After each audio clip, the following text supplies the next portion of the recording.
विभिन्न बोर्ड और प्रतियोगी परीक्षाओं की तैयारी के लिए, शिक्षा से संबंधित सारे ज्ञानवर्धक जानकारी के लिए आप हमारे चैनल को सब्सक्राइब करें।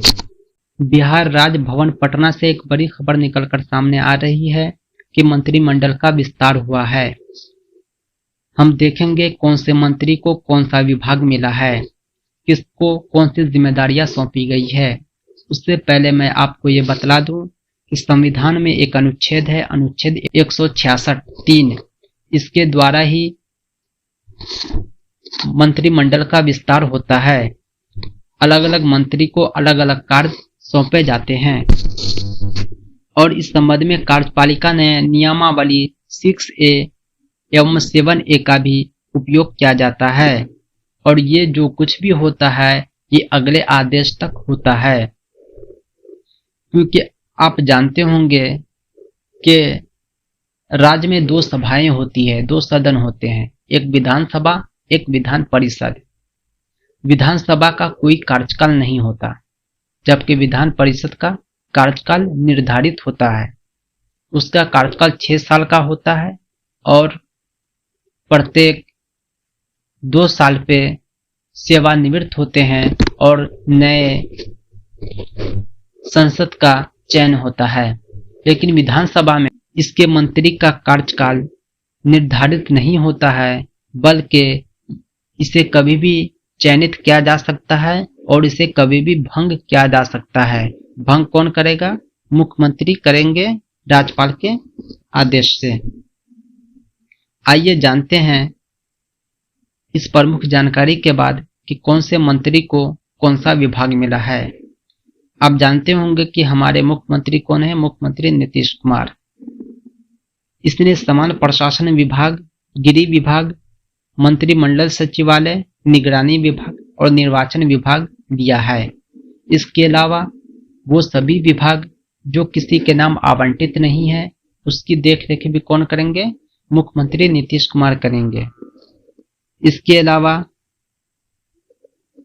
ताराकिशोर प्रसाद को, श्री ताराकिशोर प्रसाद को, जो अभी वर्तमान उप मुख्यमंत्री हैं, उसको जो है वित्त विभाग सौंपा गया है, वाणिज्य कर विभाग सौंपा गया है, पर्यावरण, वन एवं जलवायु परिवर्तन विभाग सौंपा गया है, सूचना प्रौद्योगिकी विभाग सौंपा गया है, आपदा प्रबंधन और नगर विकास एवं आवास विभाग सौंपा गया है।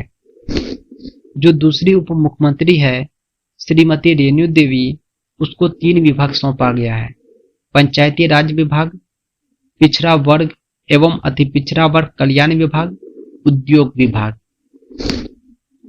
इसके बाद श्री विजय कुमार चौधरी जी को ग्रामीण कार्य विभाग सौंपा गया है, संसदीय कार्य, ग्रामीण विकास विभाग, जल संसाधन विभाग, सूचना एवं जनसंपर्क विभाग सौंपा गया है।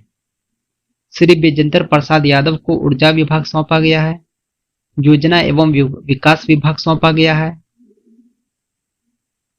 मद्य निषेध उत्पाद एवं निबंध विभाग सौंपा गया है। इसको एक और विभाग सौंपा गया है, खाद्य एवं उपभोक्ता संरक्षण, यानी भोजन और राशन का देखरेख और उसका संरक्षण। अगला है अशोक चौधरी जी, जो शिक्षा मंत्री थे, उसको अब भवन निर्माण विभाग सौंपा गया है, अल्पसंख्यक कल्याण विभाग सौंपा गया है, विज्ञान एवं प्रौद्योगिकी विभाग सौंपा गया है, समाज कल्याण विभाग सौंपा गया है। जो वर्तमान शिक्षा मंत्री अब बने हैं वो है मेवालाल चौधरी। मेवालाल चौधरी की तरफ राज्य भर के बेरोजगार युवाओं की नजरें हैं। देखते हैं कब तक ये शिक्षकों की बहाली करते हैं। अगले जो हैं श्रीमती शीला कुमारी, इनको परिवहन विभाग सौंपा गया है और संतोष कुमार सुमन जी को सौंपा गया है लघु जल संसाधन विभाग, अनुसूचित जाति एवं जनजाति कल्याण विभाग। श्री मुकेश सहनी को पशु एवं मत्स्य संसाधन सौंपा गया है। श्री मंगल पांडे को स्वास्थ्य, कला, संस्कृति एवं युवा विभाग, पथ निर्माण विभाग सौंपा गया है। जो कृषि विभाग सौंपा गया है अमरेंद्र प्रताप सिंह को, सहकारिता एवं गन्ना उद्योग भी इन्हीं को सौंपा गया है। रामप्रीत पासवान जी को लोक स्वास्थ्य अभियंत्रण विभाग सौंपा गया है। जीवेश कुमार को श्रम संसाधन पर्यटन खाद्य एवं भूतत्व विभाग सौंपा गया है। राम सूरत कुमार को राजस्व एवं भूमि सुधार विभाग और विधि विभाग सौंपा गया है। ये था मंत्रिमंडल का विस्तार। किसको कौन सा कार्य सौंपा गया है। इस वीडियो को शेयर करें ताकि आप अपने मंत्री को पहचान सकें, पूरा राज्य अपने मंत्री को पहचान सकें। इस वीडियो को लाइक कीजिए, चैनल को सब्सक्राइब कीजिए।